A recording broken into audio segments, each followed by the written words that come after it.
Ես ավոյի զիվորն եմ։ Երբ առաջին անգամ տեսա ավո մարտի մեջ, իստում է թե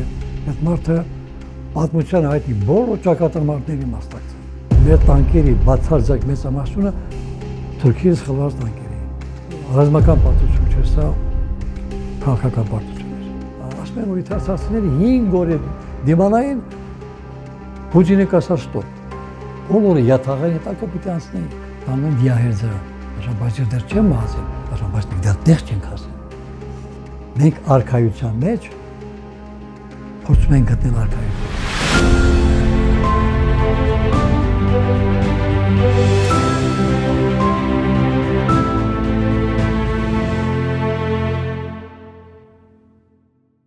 Սերգեյ Եսայան,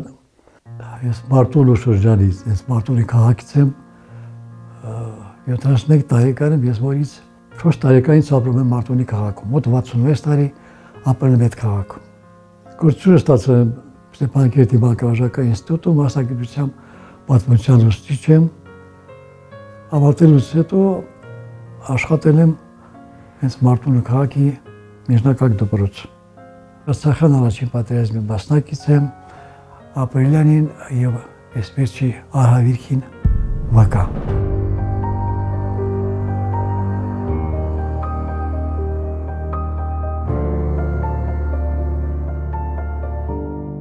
Ես ավոյի զիվորն եմ։ Մինչև ավոյի Մարտունու պաշտպանական շրջանը ժամանել որպես արմատար շատ էին եկել, իրենց ներկայացել, որ իրենք մինչև իրենց կյանքի վերջին օրը կմնան այստեղ, դա մարդ թերահավատ էին մարդիկ, բայց այդ մարդը ամիսին մտքեր արտահայտեց, որ հատկապես մեծահասակ մարդկանց մոտ մեծ հավատներ շնչեց։ Ասաց ես այստեղից չընդունեք, գնալ եմ ուրիշ շրջան, Աշկերանի շրջան, Մարտակերտի շրջան, բայց ինչ որ բերում է իմ կամքին, ես այստեղից իմ կամքով դուրս չեմ գալու, ինչ կարող եք հանեք։Աշնա այդպես էր եղավ։ Ավոյին Մարտունու շրջանից իրեն զոհվելուց հետո տարան։ Ավոյին ինձ համար որպես ազնվության, որպես անկեղծության, որպես հայրենասիրության ու հայրենապաշտության խորհրդանիշ։ Եվ Ղարաբաղցիք ասում են աշկը կոշտ մարդ, այդքան քիչ ծնող, քիչ պահանջող, անգամ երկրի վրա շատ զգուշ քայլող, մարդկանց հետ փոխհարաբերությունների ժամանակ զգուշ արտահայտող, անգամ ամենախիստ բարկության դեպքում մեզ հայտնի է մեր խորհրդանիշ բառներ ասում։ Էշ ուրիշն հայհոյանք, վիրավորանք չկար այդ մարդու մոտ։ Փայլուն թերապևտում էր տեխնիկայի բոլոր տեսակներին։ Երբ առաջին անգամ տեսա ավո մարտի մեջ, իստում է թե այդ մարդը պատմության հայտնի բոլոր ճակատամարտների մասնակցել է։ Ասում եմ, մենք պիտի միջև Արաքս եւ Քուրը հասնենք։ Ասում եմ, այս մարդը շիզոֆրեն է, սա մեզ տանում է կործանման։ Բայց մենք խոսում ենք մեր փորկության մասին, դու ուզում ես հասնել միջև Քուրը Արաքս։ Իրականությունը ցույց տվեց, որ այդ մարդը հորոտես չէ, իդեալիստ չէ։ Մեզ բոլորից հայտնի ուժը եթե չկառնեցնեին, մեզ ովքեր կհասնեին միջև Քուրը։ Բայց հարամանը եղավ, որ այստեղ կառնել, այդտեղ կառնեցին։ Գնդապետ էր Հարոյանը, Մոշես Հակոբյանը եւ Մոնթե Մերկոնյանը։ Այդ երեք ազնվորությունը բավական է, որպեսզի կարողանանք մեր շրջանում պատերազմի ժամանակ, բոլոր մարտերի ժամանակ, ասենք, որ մեր բանակը, անընդհատ Մարտունու պաշտպանական շրջանի բանակը համալրված է սպայական կազմով, ներիվությամբ, անթերի։ Ադամի օպերացիայի նախօրյակին մեր տանկերի բացարձակ մեծամասնությունը Թուրքիայից խլված տանկեր էին։ Ես հիշում եմ միայն մի տանկ կար այստեղից բերած ենել կես ճանապարհին փչացավ, բերեցի որպես հարմար օգտագործեցի։ Այսինքն այդ մարդը կարողանում էր անգամ չեղած բանի ստեղծել։ Եթե մի ինչ որ մարդ գալիս է տեղեկացնում, որ ապա նոր զենք ենք բերել կամ զենք ենք խլել,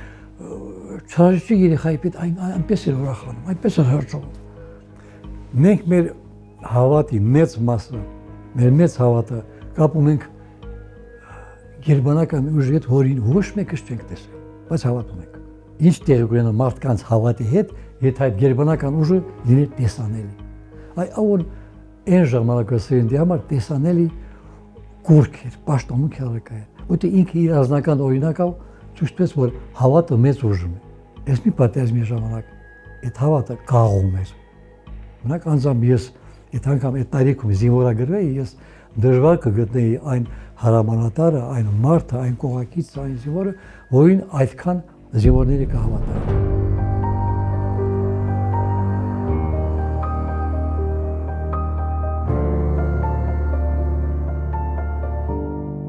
Մովսես Հակոբյանը մի հետաքրքիր բնորոշ մտվել, որ զինվորը կարող է հաղթել խրամատում։ Զինվորը եթե հիանալի տիրապետում է ամենից իր հանդերձակին խրամատում գտնող զենքի տեսակներին, եւ այդ խրամատը այդ կետը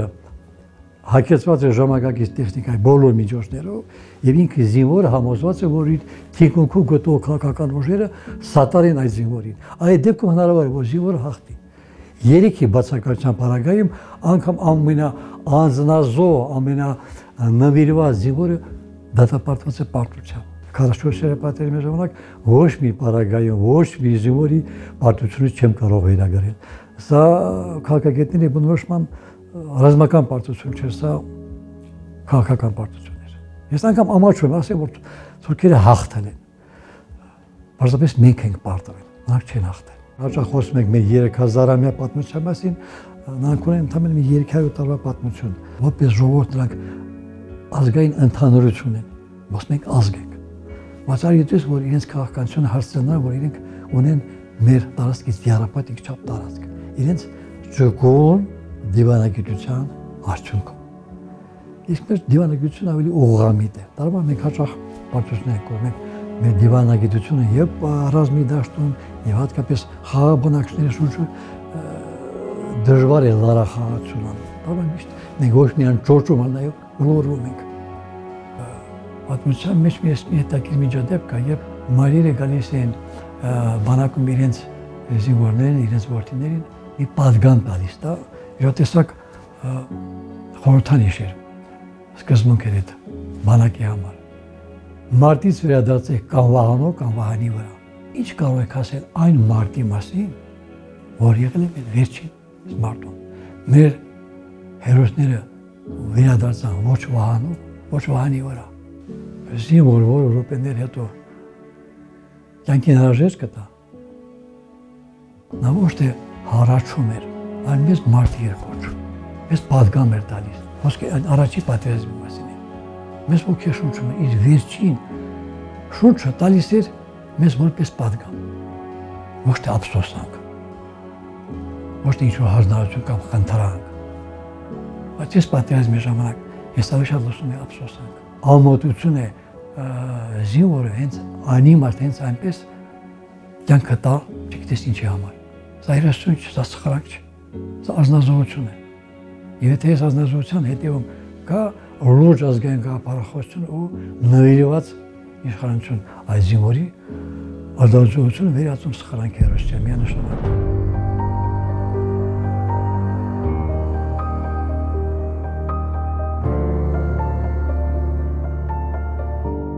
Երեխան դերսնվում էր, զինվորը, որ դիրքից գալիս է տուն, հանգիստը չերվայում այնպես ինչպես պետք էր, զինվորը իր բաժին հացից բաժին էր հանում, դա բերում իր ընտանիքին կերակրում, այդ չի դժվարություններ կային անկասկած։ Հերթերը, մթերքների պակասությունը, բայց մարդկանց մոտ երկու բան կար, որ մեզ միջև անգամ այդ բլոկադայի վերջին օրը պաշտպանում էր, մեր հեռատեսությունը, որ վատորվան կարժոտ է նաև լավ օր, եւ իրար սատար լինելը։ Այդ երկուսի արկայությունը նպաստեց, որ մեր ժողովուրդը այդքան չհուսահատվի։ Ժողովրդի մոտ այդ հուսահատությունը չկար։ Ես չեմ ասեմ ևս մի ամիս, ևս մի տարի, այնպես մենք գտնում ենք, որ աշխարհը այսպես լորտանել չի կարող։ Ուր որ է վաղը չէ, մյուս օրը կասեր կանգ առեք, վերջ, այս մարդկանց համբերությունը արդեն ստուգվեց։ Դա դժբախտաբար այդ կանգ առ հրամանը չեղավ, որին մենք այնքան հավատում էինք։ Իհարկե ոչ մեկ էս արարիքին չէ սպասում, որ մեր ճակատագրի այսպիսի վախճան կունենար։ Ասում եմ, որ իթարցիները 5 օր դիմանային, Պուտինը կասար ստոպ։ Ես մտածում ասում, ենթադրենք 5 օր դիմացան։ Պուտինը ես չեմ ասում այդ ստոպը, բա մեր ժողովրդի վիճակը ինչ կլիներ։ Բոլորը յաթաղային հետակո պիտի անցնեինք։ Դիմադրականությունը բարձր էր այն մարդկանց մոտ, ովքեր ազգային գաղափարախոսությունը ոչինչ հետ չեն փոխի։ Մենք բոլորս տարբեր ենք, տարբեր չափով ենք ժառանգել մի սկզբունք, մի տեսակետ, մի գաղափարախոսություն, որը կոչվում է հայրենասիրություն։ Հայրենասիրությունը սկսում է ինձ բոլորիս ընտանիքից։ Ինչպիսի զգացմունք զավակները դասերում են իրենց ծնողների նկատմամբ, համոզված եմ հասունանալու դեպքում արդեն մեծահասակ տարիքում նրանք նույնպիսի վերաբերմունք ցուցաբերեն նաև իրենց հայրենիքի նկատմամբ։ Դժբախտաբար այսօր լսում ես, որ շատ հաճախ հայրենիքը համատում են հողատարածքի հետ։ Բառացիորեն համատում են հողատարածքի հետ, մեծ հողատարածք, փոքր հողատարածք։ Մոռանալով, որ մենք մեր հայրենիքը ձեռք ենք բերել բազմաթիվ ծանր զրկանքների, տառապանքների, պատերազմների միջոցով, որ մենք 600 տարի շարունակ եղել ենք որբ, բայց մեզ որբատում չեն տարել, մենք չենք ոչնչացել, չենք տրորվել, 600 տարի մենք պետականություն չունենալու, մենք հասել ենք պետականության, մենք չենք կորչել, բայց ինչի շնորհիվ, հավատ մեր սեփական ուժերի հանդեպ, ազգի ոգին վերակենդանացնող մեր այբուբենը ստեղծումը, հաստատ մեզ օրացան երկու հողետայինը եղել են միայն եկեղեցի։ Մերձ ասում է, որ աղոթիր Աստծուն հայրենիքի փրկության համար, բայց մի աղաչիր հայրենիքի փրկության գործը քո ձեռքում է։ Եվ մեր երագույնը ինձ համար հայրենիքի ոչ միայն ամենամեծ խորհրդանիշը, այլ կյանքի ազգային գաղափարախոսության ամենամեծ խորհուրդը մեր երագույնն է։ Արյունից ծորած կարմիր մի բոսոր, երկնքից պոկված կապույտ մի երիզ, հասուն հասկերի շողք նարնջագույն եւ 6 դարերի խավարի միջից դրոշ երագույն։ Ինչպես մոռանալ այդ խորհուրդը։ Եվ ցանկացած բայի, ցանկացած առիթի եւ մենք մոռանում ենք մեր ազգաստեղծ, մեր պետականության հիմնադիրների այդ մեծ խորհուրդը, մենք հայտնում ենք ոչնչացման եզրին, ազգային մեր պետականության կորստի եզրին, ինչպես այսօր։ Շատերը ասում են ինչ է կատարել, ասում եք կորցնում ենք, ես ենք կորնենք, ոչ այ, երկիրը ոչ չի կորցանել։ Ես հաճախ մարդկանց որպեսզի ավելի հեշտ հաղորդակցնեմ, դիմում եմ հումորին։ Վիրահատարանից հիվանդին դուրս են անում, քույրը սայլակով հիվանդին տեղափոխելու ժամանակ, այս հիվանդը ուշք է գալիս, հարցում է մշկույրը, քույր ինձ ուր եք տանում։ Ասում է տանում են դիահերձարան։ Ասում բայց ես դեռ չեմ մահացել, ասում բայց մենք դեռ տեղ չենք հասել։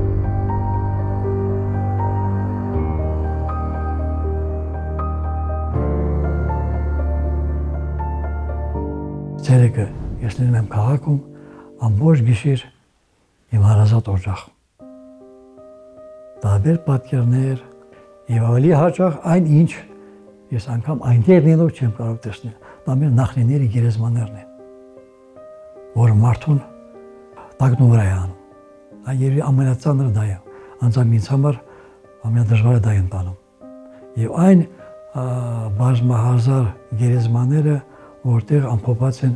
մեր լավագույն տաղաները, մեր ազգի լավագույն տաղաները, մեր սրբած թրերը։ Ինձ ավելի հաճախ մտածում եմ, թե ինչու եմ ես գնում։ Ինձ հաճախ ամբողջ ճանապարհին հարցում եմ, ինչու սա տեղի ունեցավ։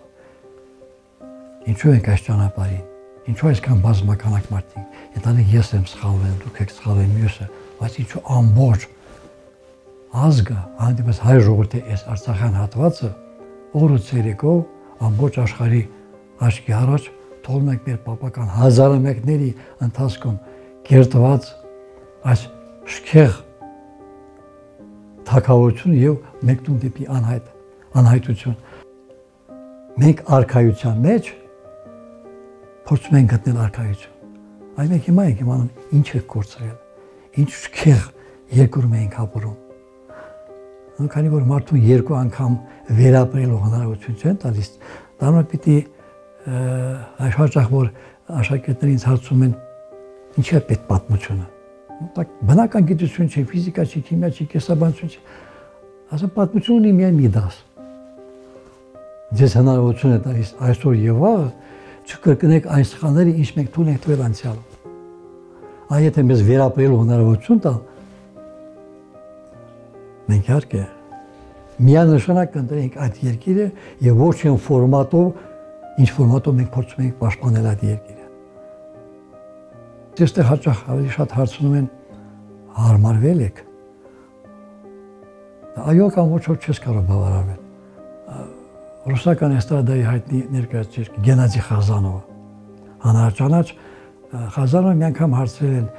ինչ տարբերություն կա հումորի եւ սատիրայի միջեւ ասում юмор это когда страшно смеяться хочется сатира это смеяться хочется но страшно հիմա մատ որպեսզի դիմացինին ինքը վիշտի մեջ ներով հանդես չվշտացնի ավայլորդ իրեն փորձում են ներկայանալ որ ամեն ինչ չէ կորցված քանած հրաբոխը միշտ վտանգ իրես ներկայացնում որ ցանկացած բանի կարող արթնանա այդ հրաբոխը բոլորիս մեջ կա հույս կա այս հույսի մեծ թվականակը ես կապում եմ գիտեք մարդկանց հոգեբանության հետ սա այս հույսը մի տեսակ միախառնված է ցանկության հետ եթե քո հնարավորությունները քիչ են բայց քո ցանկությունները մեծ են միջանկյալ պարագայում ձևավորում է մի կատեգորիա մի չափանիշ մի տեսակ որ մենք կոչում ենք հույս այս սա է մեզ պահում գործանումից եւ խրախճանքից ելում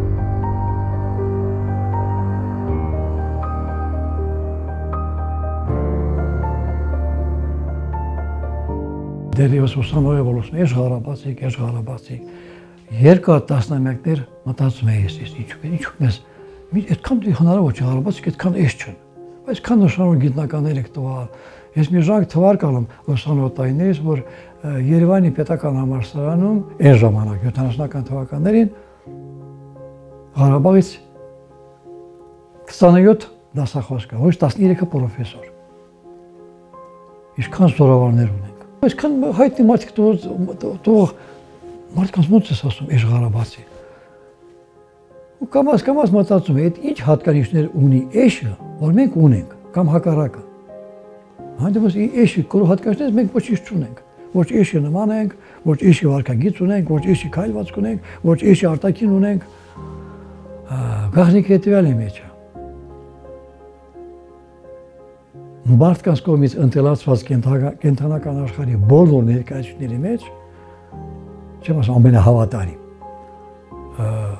ամենատակիր կենթանին էշն է բոլոր ձեզ հայտնի բոլոր ընտելացված կենթանիներից մենակ էշն է որ զատնի չունի հետ չի գնում կարող է նա փետս բարձր կամ ճուր կարող 1-2 քայլ հետ գնա բայց ընթացք չունի հետ ընթացք չունի հետո ի տարբերություն մյուս կենթանիների ձագերի մենակ էշին քորակն է էշի ռչինակ ունի էշի կամական չի ունի միայն մոտ կհետևի շանթոլան կատվենցեքը հավենջոտը լոխ որ վտանք ունի էշին քորակը որ ռչինակ ունի եւ որ մարդիկ էշին այդքան ախանապետություն ունեն դա ծմակում էր էշին պերման դե մենակ ասոյս մարդը կարի պերատ էշին յանստե գինի էշը պիցաթոմի կոնարկնում Էշը յուրան տիրոջ ճանապարհ չի կրում, կցանավ չի կրում։ Էշը յուրան կթեն թուշին, յուրան կողքահատության շնորհիվ, ընտրում է յուրան հատե ամենահարմար ճանապարհը՝ պիտի շենի, պիտի տոնը։ Եվ վերջում բաժնը, որ ամենակարճ ճանապարհն ավելի կարճ կամ յուրան տերի քեցավ։ Ասում այս 3 հատկանիշների շնորհիվ որ մեզ ասում են էջ Ղարաբաղ, այսինքն սա բարեխոսություն է մեզ վիրավորը։